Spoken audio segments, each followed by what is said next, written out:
കൽബിന് കിബറുണ്ടെങ്കിൽ സഹോദരങ്ങളെ വലിയ പതനമാണ് സംഭവിക്കുക. സുബ്ഹാനല്ലാഹ്, എന്താണ് ഈ കിബർ?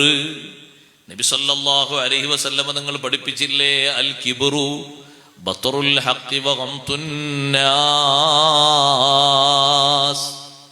ബത്റുൽ ഹഖ്, സത്യത്തെ അവഗണിക്കുക.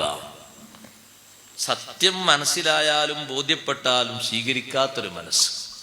ഒരു ചെറിയ കുട്ടി വന്നിട്ട് പറയും, നമ്മളോടൊരു കാര്യം പറഞ്ഞാലും പറഞ്ഞത് കാര്യമാണെങ്കിൽ സ്വീകരിക്കണം. കുട്ടിയായതുകൊണ്ട് സ്വീകരിക്കാതിരിക്കരുത്. കുട്ടിയായി കരുതിയിട്ടെന്താ? ചെറിയ ആളായി കരുതിയിട്ടെന്താ? സാധാരണക്കാരനായി കരുതിയിട്ടെന്താ?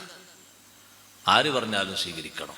ഹക്കാണോ? ഹക്ക് ആര് പറഞ്ഞാലും സ്വീകരിക്കണം. ഹക്ക് അവഗണിക്കുന്നത് കിബറിന്റെ ലക്ഷണം. സത്യാണ് പറഞ്ഞ് കേൾക്കാൻ കഴിയൂല,